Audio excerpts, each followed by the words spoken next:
My husband fired our housekeeper over a missing diamond necklace. He called her a thief. He dragged her suitcase through the back door. And he told me I was too soft to recognize evil when it was standing right in front of me. But before Rosa left, she slipped a broken tablet into my hand and whispered, "Open the garden camera folder." That night, I watched a video of my husband selling the necklace himself. Then I heard him say my name. And after that I heard 6 words that made my blood turn cold. Make the accident look natural. I used to believe a beautiful house meant a safe life. I used to believe a man who kissed your forehead every morning could not be the same man planning your funeral at night. I used to believe that love made you protected. I was wrong. Love, when placed in the wrong hands, can become a blindfold. And mine had been tied around my eyes for 6 years. The morning everything began, sunlight poured through the tall windows of our breakfast room in Westport, Connecticut. The house looked perfect. It always did. White roses stood in a crystal vase at the center of the table. 2 cups of coffee steamed beside folded linen napkins. A plate of eggs, toast, and sliced tomatoes sat in front of my husband's chair. Exactly the way he liked it. Ethan hated disorder. He hated fingerprints on glass. He hated crumbs on the counter. He hated when the curtains were uneven. At the time, I thought those things made him refined. Now I understand. Control has many costumes. Sometimes it looks like taste. Sometimes it looks like discipline. Sometimes it looks like a man who says, "I just want the best for us," while quietly removing every choice you have. I was pouring coffee when I heard his footsteps coming down the staircase. They were too fast. Too hard. Ethan never rushed in the morning. He liked to descend the stairs slowly, one hand on the rail, like a man entering a room where everyone was already waiting to admire him. But that morning, he came down with his tie loose and his hair not fully combed. His face was pale. His jaw was clenched. And his eyes moved around the room as if something inside the walls might attack him. "Claire," he said. I turned with a smile. "Good morning. Where is your mother's diamond necklace?" The smile left my face. "My mother's necklace?" "Yes. The blue velvet case. Where is it?" "It's in my closet." "No," he said. "It's not." He lifted his right hand. In it was the blue velvet case my mother had kept in her dresser for 20 years. The lid hung open. The cream satin inside was empty. For a second I did not understand what I was seeing. The case was there. The necklace was not. My mother's necklace was not the most expensive thing in that house, but it was the only thing I would have run into a fire to save. She had worn it on the night my father proposed. She had worn it at my wedding. 2 weeks before she died, she placed it in my hand and said, "Do not save beautiful things for days that may never come." I wore it once a year on her birthday. Then I put it back in the safe drawer, wrapped in silk, because grief turned some objects into small private churches. I stepped toward Ethan. "What do you mean it's not there?" "I mean someone stole it." His voice cut through the room. From the kitchen doorway, Rosa froze. She was holding a bowl of strawberries. Rosa Alvarez had worked for my family for 12 years. She had cleaned my parents' home before she ever cleaned mine. She had sat beside my father after his stroke, reading him newspaper headlines because his eyes got tired. She had packed my mother's clothes after the funeral because I could not stop crying long enough to fold a single blouse. She had seen me at my weakest, my ugliest, my most useless. And she had never once made me feel ashamed. Ethan turned his head toward her. The motion was slow, deliberate, like he had been waiting for this part. "Rosa," he said. Her face changed. "Yes, sir. Come here." She set the strawberries down and wiped her hands on her apron. "Did you go into my wife's closet yesterday?" "I put away laundry, sir." "Did you open the drawer where she keeps her jewelry?" "No, sir. Never." Ethan laughed once. It was not a laugh of disbelief. It was the kind of laugh someone gives when they already know how they want the scene to end. "Never," he repeated. I moved between them. "Ethan, wait. Let's not accuse anyone. Maybe I moved it and forgot." He looked at me. There was pity in his eyes. Not love. Pity. "That is your problem, Claire. You always think the best of people who do not deserve it. She has worked for us for years. And that means she cannot steal? It means we should be careful before we ruin her life." His eyes hardened. Someone has already ruined something. Your mother's necklace is gone. The words hit me where he wanted them to. My mother. He always knew where to press. He walked past me, down the hallway toward the service room. Rosa made a small sound. Sir, please. My room is private. Private. Ethan snapped. You live in my house. Ethan. He did not stop. Rosa's room was small, but she kept it with a care that made it feel dignified. A narrow bed. A wooden rosary. A small framed photo of her 2 grandchildren in school uniforms. A tin of sewing needles. A little jar of coins for church. Ethan opened drawers and pulled out folded clothes. He lifted the mattress. He kicked aside a pair of slippers. He was not searching. He was performing. I know that now. At the time I stood there stunned, watching my husband tear through an old woman's life as if shame was something poor people were expected to endure. Stop, I said. He ignored me. Rosa stood by the doorway trembling. I did not take anything, ma'am. Please believe me. I know, I whispered. But I did not know. Not yet. Then Ethan knelt beside the bed. His hand reached underneath. And he pulled out a blue velvet pouch. The matching pouch from my closet. Empty. The room went silent. Rosa covered her mouth. No, she whispered. No, no, no. Ethan stood and held the pouch in the air. Well, my body went cold. My heart did not believe it. But my eyes were looking at the evidence. Rosa, I said, barely able to speak. She shook her head hard. Mrs. Clare, I swear on my grandchildren. I never saw that before. Ethan stepped toward her. Where is the necklace? I do not know. Where did you sell it? I did not sell anything. You expect my wife to believe a velvet pouch crawled under your bed by itself? Ethan, I said. Please. He turned on me. Please what? Please let her rob you? Please let her laugh at you? Claire, wake up. She knew exactly where you kept it. She knew when we were out.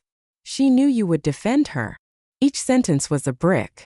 He was building a wall between me and the only person in that house who truly cared whether I survived. I did not know that yet either. I'm calling the police, Ethan said. Rosa gasped. No, sir. Please. I have papers. I have family. Please, I did not do this. I grabbed his arm. No police. He looked at me as if I had slapped him. No police. We do not know the whole story. The whole story is under her bed. Please, Ethan. If you call the police, her life is over. He stared at me for several seconds. Then he sighed. It was such a practiced sigh. The sigh of a patient husband burdened by a foolish wife. Fine, he said. Because you asked. She can leave without police. Rosa began to cry. Pack your things, Ethan said. You have 20 minutes. 20 minutes. That was all the time he gave a woman who had given my family 12 years. 20 minutes to gather her clothes, her photos, her medicine, her small life. Ethan stood in the hallway while she packed, arms crossed, watching as if she might steal the light bulbs on her way out. I wanted to help her, but he kept looking at me. Every time I moved, his eyes moved too. So I stood in the kitchen, holding a handful of cash I had taken from my purse, feeling like a coward in expensive slippers. When Rosa came out with one suitcase and a canvas bag, her face looked 10 years older. She would not meet Ethan's eyes. She came to me and bowed her head slightly. Thank you for everything, ma'am. No, I said, and my voice broke. Rosa, I am so sorry. I pushed the cash into her coat pocket. She tried to pull away. No, ma'am. He will be angry. Let him be angry. Her eyes lifted to mine. For the first time that morning, I saw something behind her fear. Urgency. Warning. She leaned closer. Mrs. Clare, she whispered. He is not angry about the necklace. My breath caught. What? He is afraid of what I saw. Before I could ask what she meant, Ethan's voice cracked through the kitchen. No more whispering. Rosa flinched. Ethan walked in face tight. Out. Now. He would not let her leave through the front door. He said he did not want the neighbors to see a scene. So he marched us toward the back gate, the one used by gardeners and delivery men. Outside, the morning air felt damp and heavy. Rosa held her suitcase in one hand. Her other hand was inside her canvas bag. Ethan checked his phone. "I'm getting the padlock," he said. "Stay here." He went back inside. The moment he disappeared, Rosa changed. Her shaking stopped. She moved fast. She pulled something from her bag and pressed it into my hands. It was a small tablet. Old. Heavy. The screen was cracked in 3 places, and one corner was held together with silver tape. "Take this," she whispered. "Rosa, what is this?" "Hide it." "I do not understand." "Garden camera folder. Open it when he leaves. Do not use the Wi-Fi. Do not let him see." My fingers closed around the tablet. "What did you see?" Her eyes darted toward the house. "I saw enough to know you are not safe." A chill moved through me. "Rosa." "He is not who you think he is." Then Ethan's footsteps returned. I shoved the tablet under my sweater and pressed it flat against my stomach. Ethan came back with the padlock. He looked at Rosa. "Go." Rosa stepped through the gate. She looked back once. Not at the house. At me. Then she walked away. Ethan locked the gate behind her. The click of the padlock sounded final, like a door closing on the life I thought I had. He turned toward me, and just like that, his face softened. His eyes became gentle. His shoulders relaxed. He reached out and touched my cheek. "I know that was painful," he said. "But I had to protect you." I stared at him. The tablet felt like a hot stone beneath my sweater. "Yes," I said. My first real lie to my husband came out smooth. "You were right." He kissed my forehead. "I always am, sweetheart." 2 hours later, Ethan left for work. He said he had meetings in the city. He said he would call later. He said I should rest because I looked pale. After his car left the driveway, I locked every door. Then I went upstairs to the bathroom, sat on the floor, and took out Rosa's tablet. The screen glowed weakly when I pressed the power button. No password. Just 3 folders. Photos. Receipts. Garden cam. My thumb hovered over the last one. I could hear my own heartbeat. Part of me wanted to put the tablet down. Part of me wanted to remain the woman I had been that morning. A woman with a husband. A home. A life that made sense. But there are moments when not knowing becomes more dangerous than knowing. I opened the folder. There were 4 videos. All from the night before. The garden camera showed the side yard near the herb boxes. Rosa had installed it months earlier after raccoons kept tearing up the basil. Ethan had laughed at her and called it unnecessary. Now that little camera was the only witness that had not been intimidated. The first video was dark. For 10 seconds I saw nothing but shadows moving in the wind. Then Ethan walked into frame. He was carrying a black leather pouch. My mother's necklace pouch. I stopped breathing. A man stepped out from behind the hedge. He was broad, with a thick neck and a leather jacket. A gold ring flashed on his hand. Ethan gave him the pouch. The man opened it. Even through the grainy footage, I saw the diamonds catch the porch light. The man handed Ethan an envelope. Ethan counted the money. "This is short," he said. The man shrugged. "You owe more than this, Mr. Whitman." My skin tightened. Ethan looked toward the house. "She'll sign," he said. The man laughed. "You said that last month.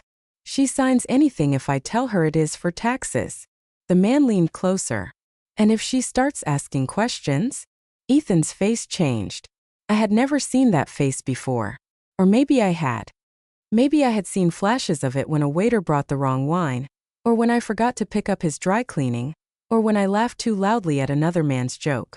Maybe I had spent years calling it stress. Ethan said, "Then we make her confused enough to sign." The man said, "And if that fails?" Ethan paused. Then he said, "Make the accident look natural." The video ended. The tablet slid from my hands and landed on the bath mat. I sat frozen. There are moments when your mind refuses to enter the room your body is already standing in. I knew what I had heard, but I could not attach it to the man who brought me soup when I was sick. The man who held my hand at my mother's funeral. The man whose shirts I packed for trips. The man who kissed my forehead that morning and told me he was protecting me. My phone buzzed.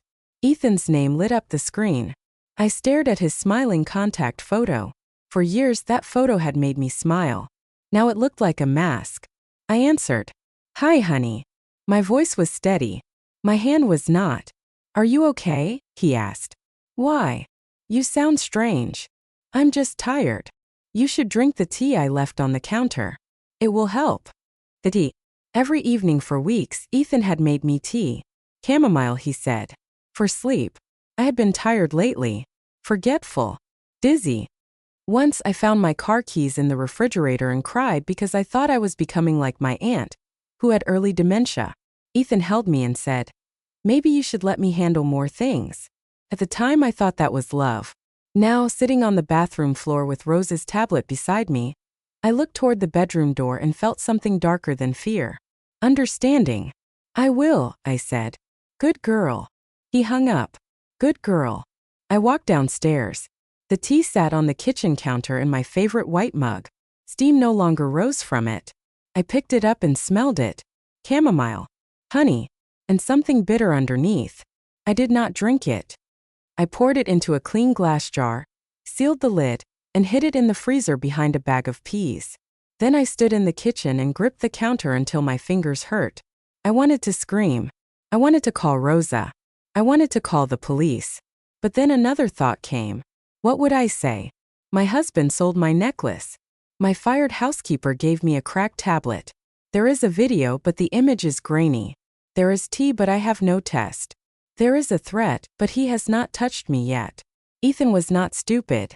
He was respected. He worked as a private wealth advisor. He had clients who played golf with judges and donated money to police charities. If I came at him with panic, he would come at me with a lawyer. He would say Rosa planted the video. He would say I had been forgetful for weeks. He would say grief made me unstable. And the worst part was, he had spent weeks making that story believable. That was when I understood the first rule of surviving a liar. Do not give him your fear before you have your proof. Fear can be twisted. Proof has edges. So I stopped crying. I washed my face. I backed up the videos to a flash drive. Then I took photos of the empty necklace case, the velvet pouch, Rose's room, and the locked back gate. I moved like someone else had taken control of my body. Someone colder. Someone who wanted to live. That afternoon, I entered Ethan's home office for the first time in months. He hated when I went in there. He said financial documents were complicated and I would only worry myself. The room smelled like leather, ink, and his cologne. His old laptop sat on the side desk. I opened it. No password. Of course. Ethan did not think I was capable of looking. His email was still logged in. I searched for trust. Dozens of results appeared. My stomach sank. There were emails from a document preparation service, drafts of a trust transfer, a power of attorney form, a deed modification. My name was already typed on the signature line. I printed everything. Then I searched for Marco. More emails. Threats disguised as reminders.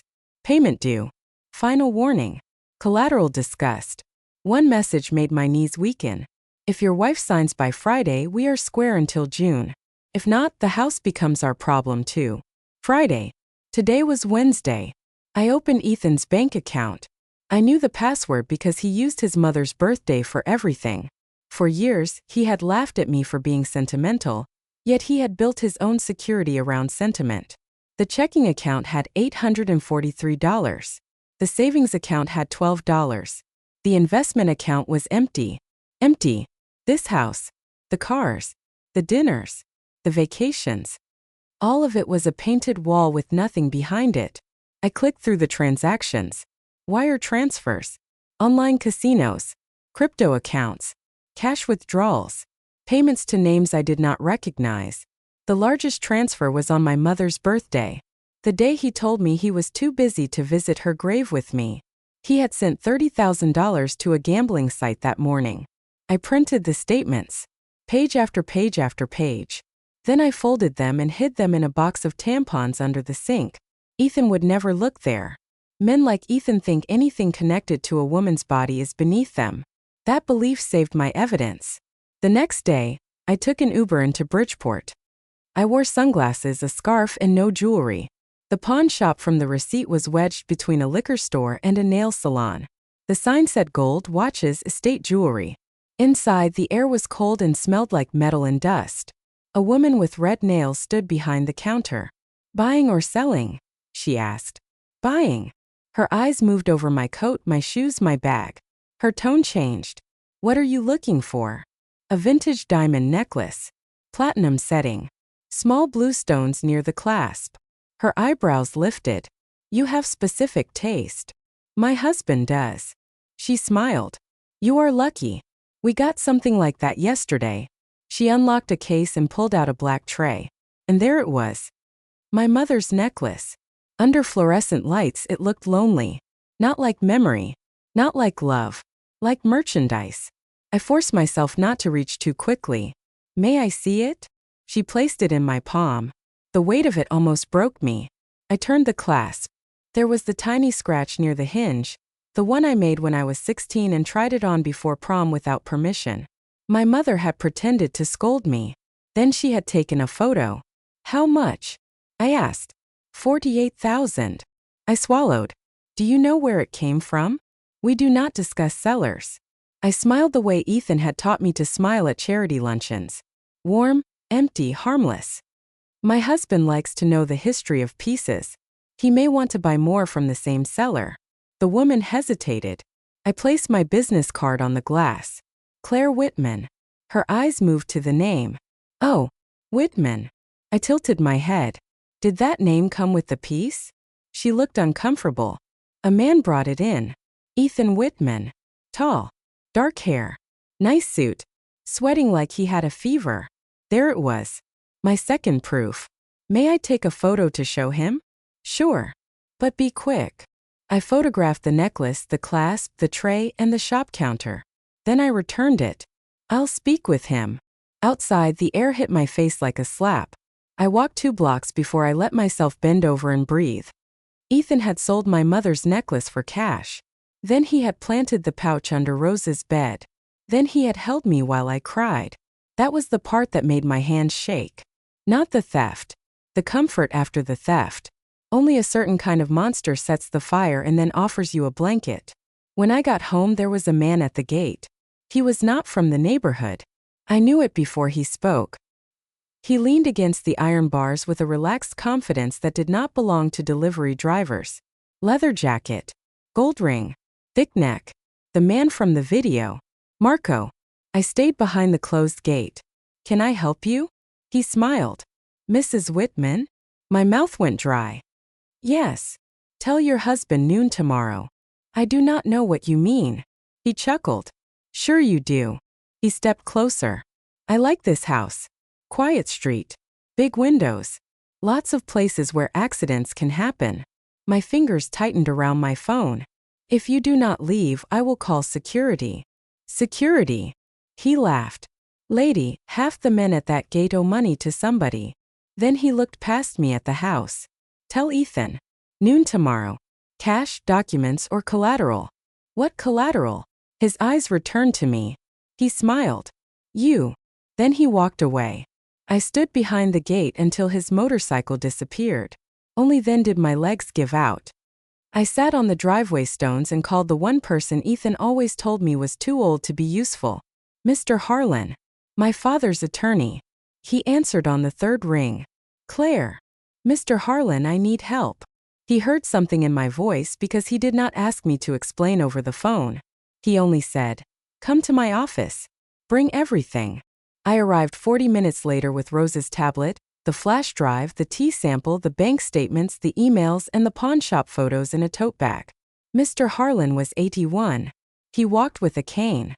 His hand shook slightly when he poured tea, but his eyes were sharp enough to cut glass.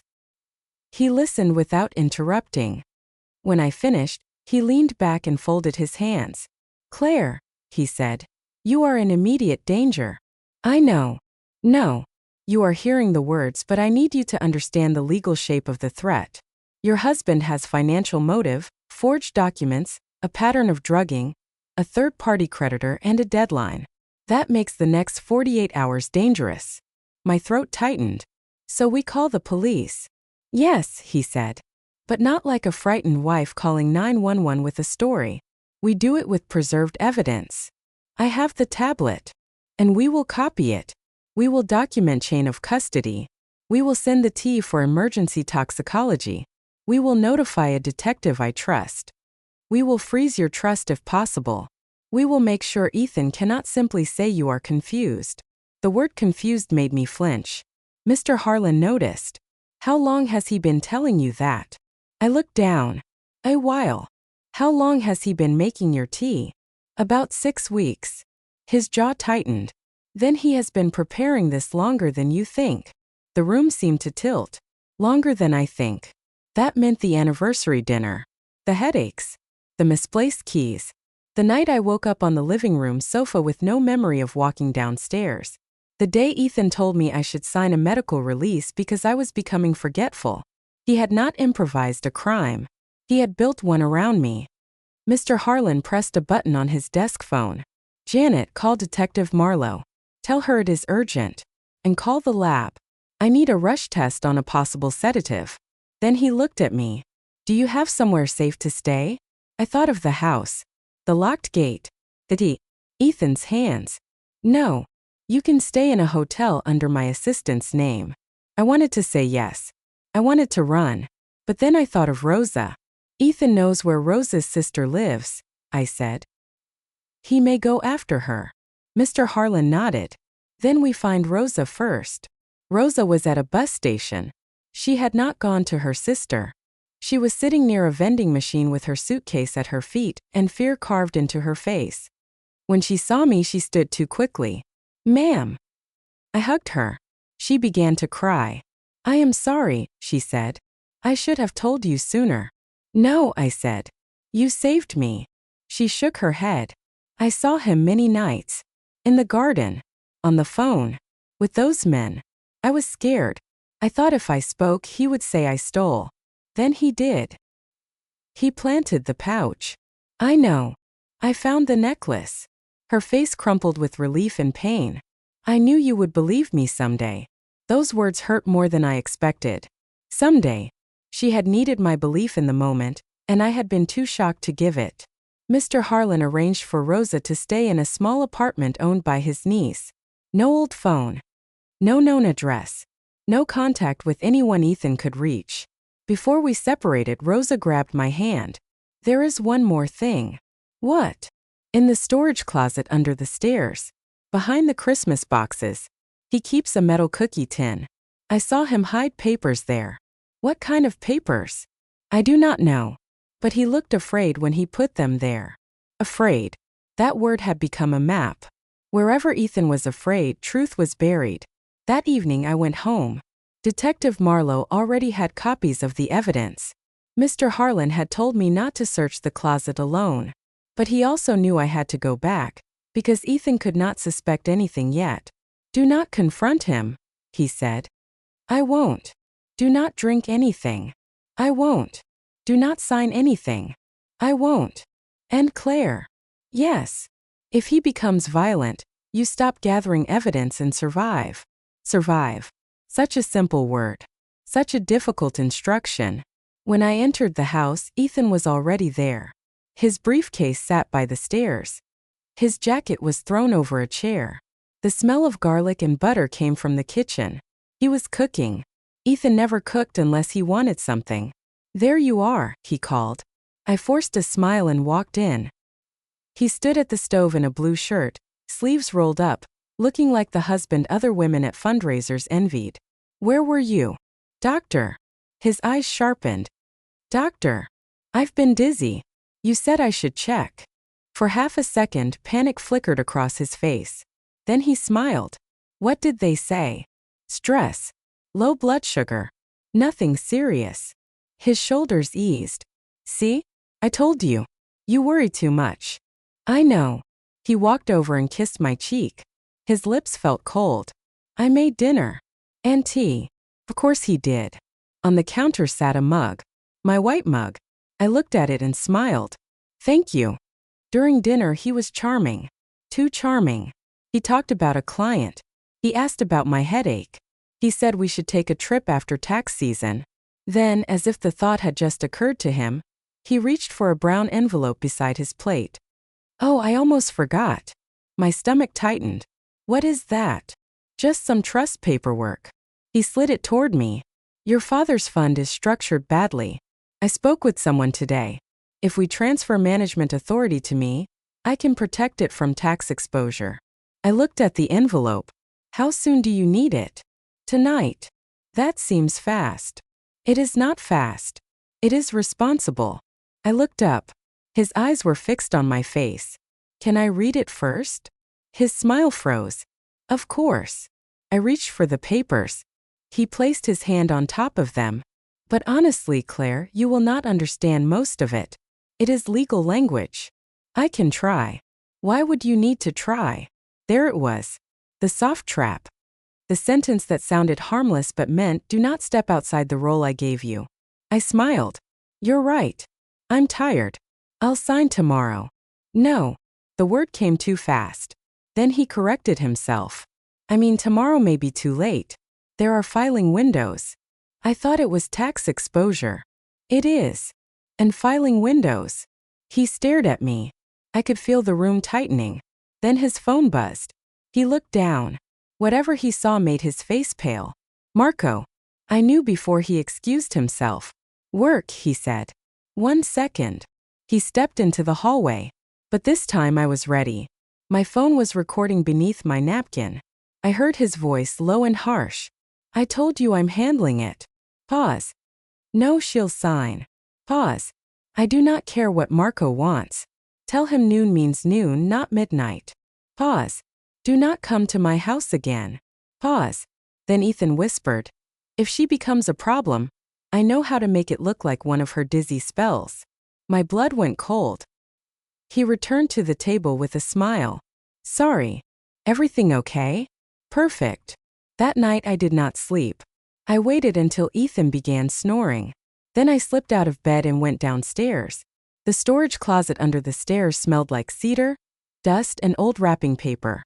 Behind the Christmas boxes was a stack of car part cartons. Behind those was a rusty cookie tin. My hand shook as I opened it. Inside were passports, cash, a small bottle of pills with no label, a second phone, and a life insurance policy. On me, $5 million.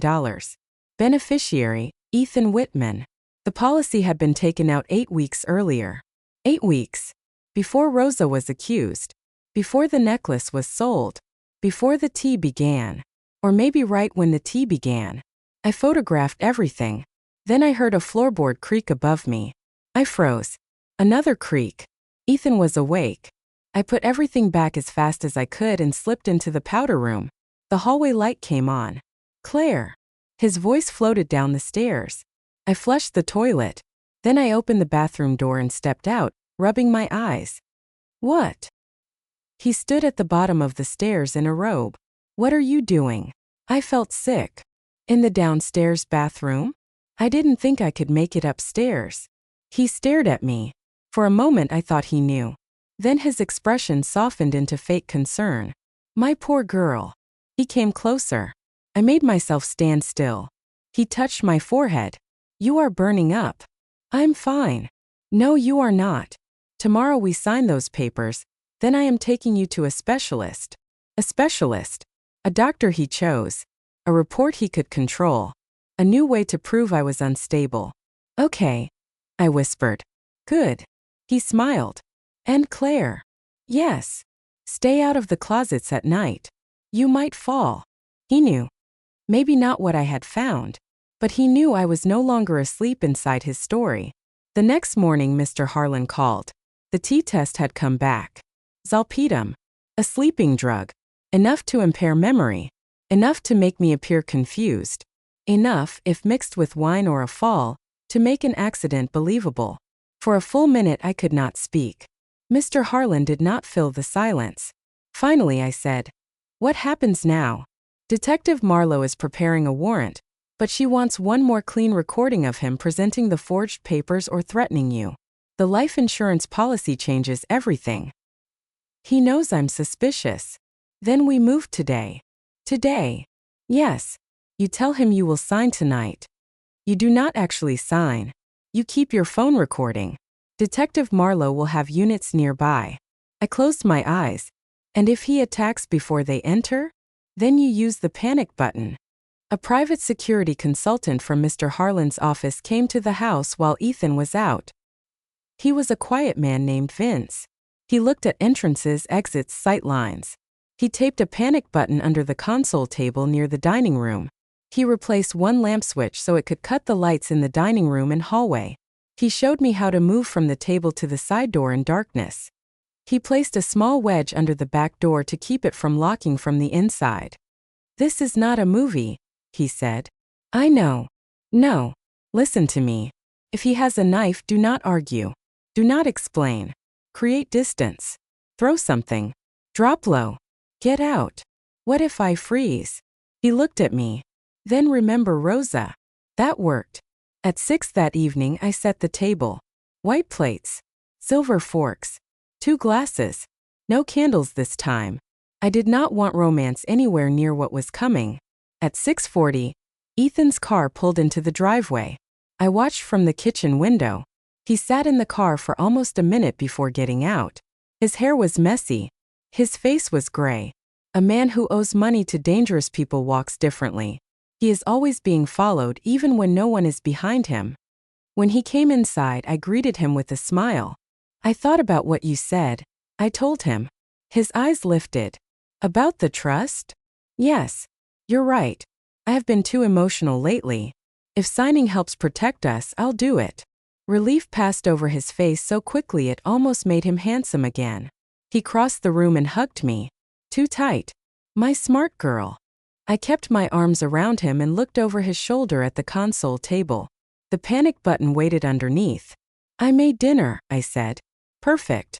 We'll eat, sign, and finally breathe." He thought the trap was his. That is the danger of arrogant men. They never notice when the floor has changed beneath them. Dinner began quietly. Ethan drank wine. I did not. He noticed. "You're not drinking?" Doctor said no alcohol with the medication. "What medication?" "For stress." His eyes narrowed.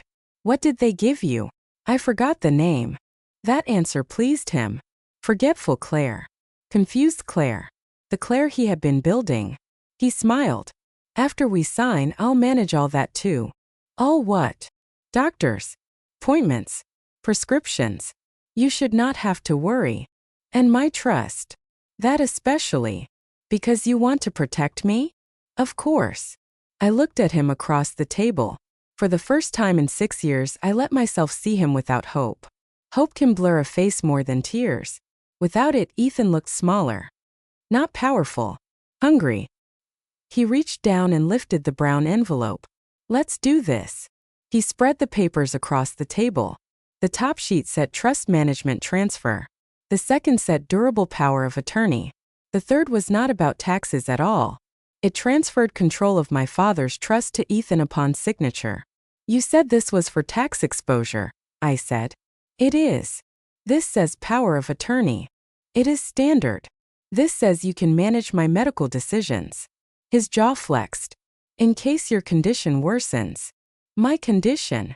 "Yes, Claire. Your memory. Your dizziness. Your emotional episodes." I leaned back.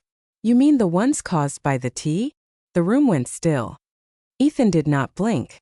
Then he smiled. "What tea?" "The tea with salpetum in it." His smile faded. I placed a copy of the lab report on the table. He looked at it. Then at me. Then at the room. Calculating.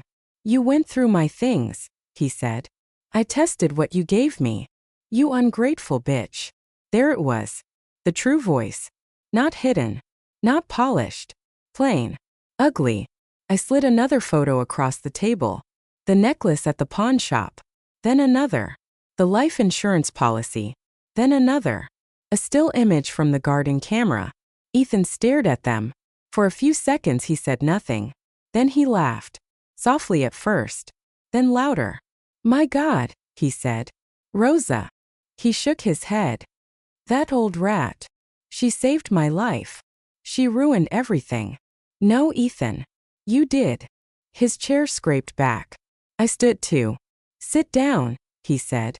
"No." His face changed. It was almost fascinating, watching the last layer of husband peel away. What remained was not a mastermind. It was a desperate man with debts, rage and no exit. "You think you can do this?" he said. "You think you can humiliate me and walk away?" I already walked away. You just haven't noticed. He moved toward the kitchen. My body went cold. "Ethan." He opened the drawer. When he turned back, he had a knife. The same knife I used to cut lemons for his tea. "Sign the papers," he said. My phone was recording in my pocket. Detective Marlowe was nearby. The panic button was 12 feet away. And still fear came for me like a wave. This is the thing no one tells you about bravery. It does not feel like strength. Feels like terror that keeps walking. "Put the knife down," I said. "Sign." "No." He stepped closer. "You stupid, spoiled little girl. Do you know what I had to do to keep this life going? Do you know how much pressure I was under? You sold my mother's necklace. I sold a necklace. You have a house. You drugged me. I calmed you down. You planned my death." His mouth tightened. "I planned a future. For yourself. For us, until you started acting like your maid was family. She was more family than you." That broke something in him. He lunged. I hit the lamp switch. The room went black. Ethan cursed. I dropped low and moved left, just as Vince had shown me. The knife struck the wall where my shoulder had been. I grabbed a chair and shoved it behind me. He tripped. Glass shattered. "Claire." His voice tore through the dark. "You cannot hide in my house." I crawled toward the hallway. My hand hit the console table. I reached underneath. For one horrifying second, I could not find the button. Then my fingers touched plastic. I pressed. Once. Twice. 3 times. Outside, a car door slammed. Then another. Ethan heard it. He froze. "What did you do?" Before I could answer, pounding came from the front door. "Not police." A man's voice shouted. "Ethan, open the door." "Marco, the deadline." Ethan whispered. "No." Another pound. "You said noon, rich boy. Now we do this my way." Ethan's breathing changed. The predator had remembered he was also prey.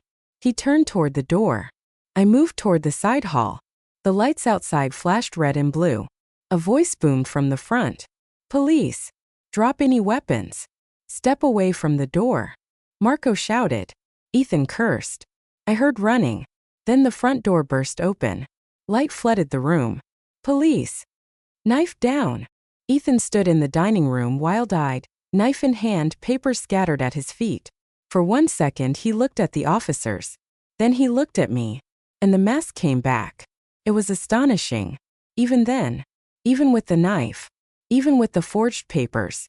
Even with sirens in the driveway. He softened his face. "Claire," he said, voice breaking. Tell them I was scared. Tell them we had an argument." I stood in the hallway, one hand on the wall. The old Claire would have searched his face for the man she married. The old Claire would have felt responsible for his fear. The old Claire would have wondered whether prison was too cruel for someone she once loved.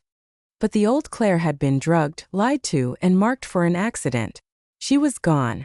Detective Marlowe stepped beside me. "Mrs. Whitman?" I handed her my phone. It recorded everything. Then I pointed to the table. "The papers are forged. The lab report is there. The life insurance policy is in the evidence file Mr. Harlan gave you. The tablet has the garden video. The necklace is at the pawn shop. Rosa Alvarez is a witness." Ethan stared at me. Not with anger now. With disbelief. He had never imagined I could become organized. That was his final mistake. They took the knife from him. They cuffed him beside the table where he had planned to steal my life with a pen.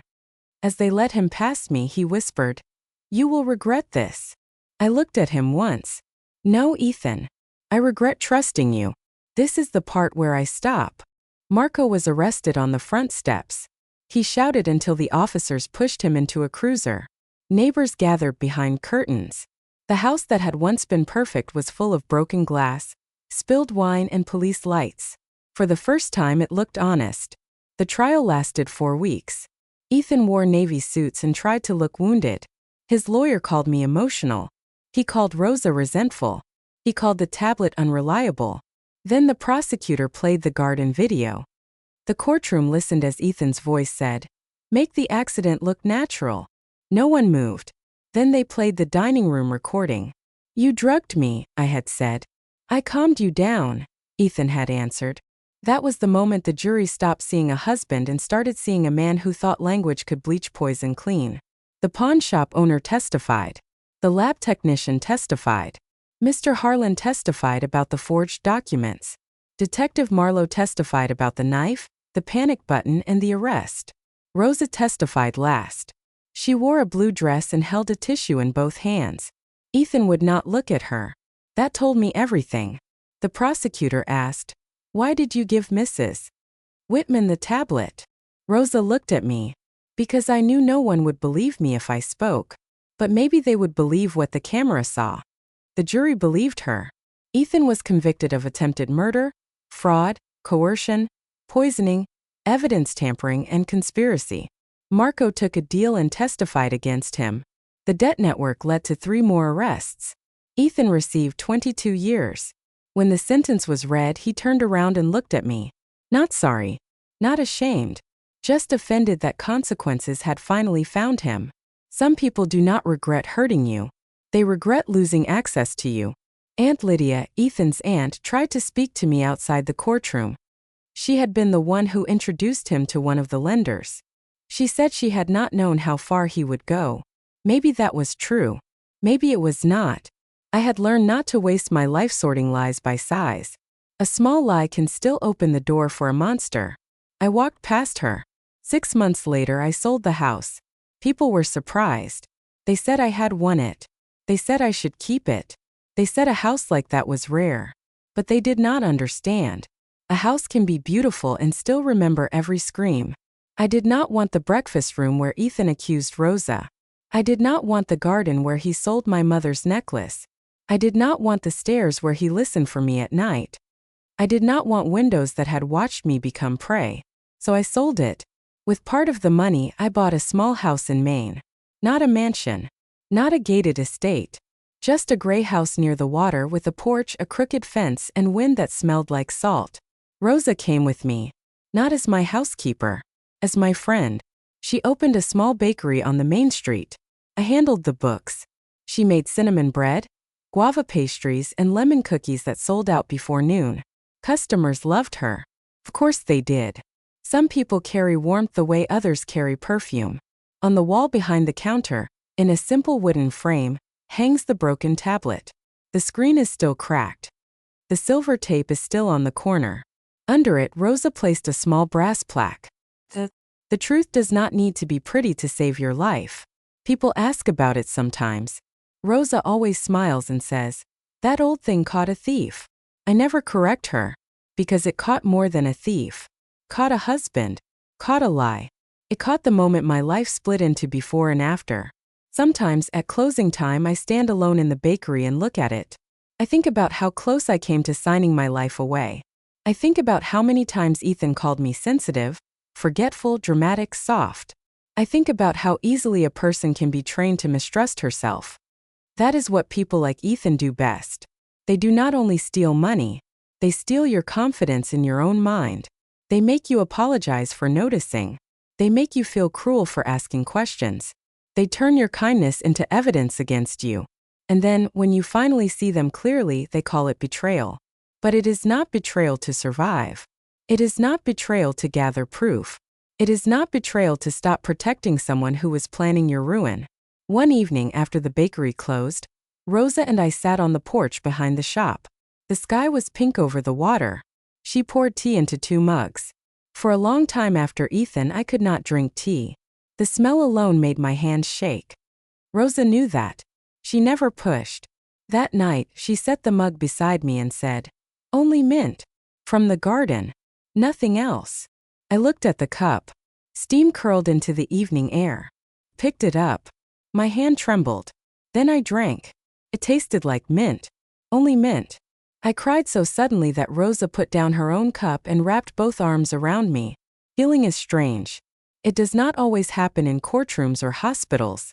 Sometimes it happens on a wooden porch with safe tea, beside someone who once risked everything to tell you the truth. "Do you miss him?" Rosa asked quietly. I looked out at the water. "No," I said. Then I thought about it. I miss who I thought he was. She nodded. That is different. It is different. And it is a grief people rarely understand. When someone you love turns out to be dangerous, you do not only lose the person. You lose the version of your life that existed before the truth. You lose the memories because now each one asks a question. Was he lying then? Was he planning already? Did he love me at all? For a long time I wanted answers. Now I know some answers are just new rooms in the same prison. Ethan's reasons do not matter more than what he did. His debts do not matter more than my life. His fear does not matter more than Rosa's dignity. His charm does not erase his choices. That is the lesson I keep. Not bitterness. Not revenge. Clarity. The kind that comes after you stop begging reality to be softer than it is. A year after the arrest, I received a letter from Ethan. The prison stamp was crooked. The handwriting was his. For a moment I almost threw it away. Then I opened it. Not because I owed him anything. Because I wanted to know whether his voice still had power over me. The letter began with my name. Claire. Not sweetheart. Not my girl. Just Claire. He wrote that prison had given him time to think. He wrote that gambling had changed him. He wrote that I had abandoned him when he was sick. He wrote that Rosa had poisoned my mind. He wrote that marriage meant forgiveness. There was no apology. Only a new costume for the same control. I folded the letter. Then I placed it in the bakery oven before we turned it on for the morning bread. Rosa watched the paper curl into ash. She did not ask what it said. She already knew. Some men can confess every detail and still never tell the truth. The truth is not just what happened. The truth is who they believe they had the right to hurt. Ethan believed he had the right to hurt me because I trusted him. He believed he had the right to destroy Rosa because she worked for us. He believed he had the right to take my mother's necklace because grief, to him, was just another asset he could liquidate. That is why I stopped asking whether he ever loved me. Love without respect is just possession with better lighting. And I had lived too long under that light. Now my mornings are different. There are no white roses unless I buy them for myself. There is no husband arranging the curtains. No one tells me I am too emotional to read a document. No one makes tea I did not ask for. The bakery opens at 7. Rosa sings in Spanish while kneading dough. I count the register. A bell rings when customers enter. The air smells like butter, sugar, and safety. Safety has a smell. I did not know that before. Smells like doors you can open. Like drinks you can trust. Like people who answer questions without punishing you for asking. Sometimes women come into the bakery with tired eyes. They notice the tablet. They read the plaque. They ask, what does that mean? And sometimes I tell them a small part of the story. Not all of it. Just enough. I say, it means you should keep copies. It means you should trust the feeling that tells you something is wrong. It means if someone keeps calling you confused, check whether they benefit from your confusion. Some women laugh nervously. Some go quiet.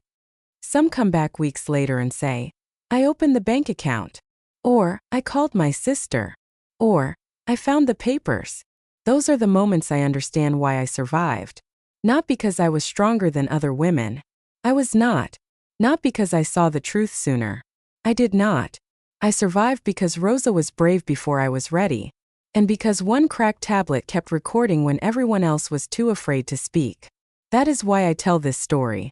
Because somewhere, someone is sitting in a beautiful house, being told she is forgetful. Someone is being told she is too sensitive. Someone is being told not to worry about money, not to read the papers, not to call her friends, not to question the tea.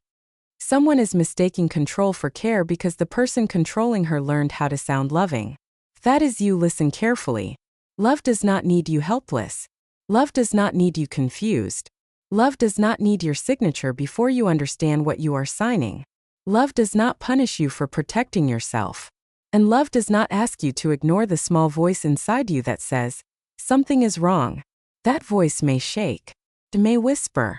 It may arrive through a crack screen, a strange receipt, a locked drawer, a bank account, a friend's warning, or a housekeeper's trembling hand. But listen to it. Because sometimes the smallest voice is the only one telling the truth. And sometimes the thing that looks broken is the thing that saves your life. I keep my mother's necklace now in a simple wooden box. Not a safe. Not a velvet case. A wooden box Rosa carved with tiny flowers. I wear the necklace on my mother's birthday. I wear it when the bakery has good months. I wear it when I want to remember that beauty should not be locked away because someone else might steal it. The first time I put it on after the trial, I stood in front of the mirror for a long time.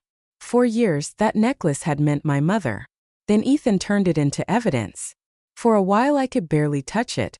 But that day, I fastened the clasp and looked at myself. I did not see a widow of a living man. I did not see a victim. I saw a woman who had been underestimated and survived the cost of it. Rosa came into the room and smiled. "Your mother would like that," she said. "What?" "That you are wearing beautiful things on ordinary days." I touched the diamonds. Then I laughed. A real laugh. The kind that does not ask permission. That night, we closed the bakery early and walked to the beach. The wind was cold. The waves were loud. Rosa complained about sand in her shoes. I told her she complained like family. She said, "Then you are stuck with me." I said, "Good." And for the first time in a long time, the word family did not hurt. Felt chosen. It felt clean. Felt like a door opening. I do not know what happened to Ethan after prison swallowed him into its routine. I do not check. I do not ask. His story is no longer the room I live in. Mine is. And in my story, the maid was not a thief. The wife was not crazy. The broken tablet was not trash. The truth was not too late. The accident did not look natural because it never happened.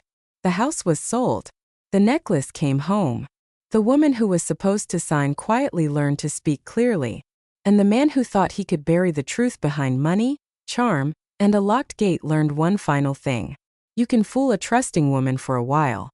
You can drug her, shame her, isolate her and call it love. You can frame the poor woman who sees too much. You can sell the necklace. You can forge the papers. You can hold the knife. But you cannot control every camera. You cannot silence every witness. And you cannot predict what happens when the woman you underestimated finally believes herself. Because the moment she does, the story stops being yours. And that is where mine began.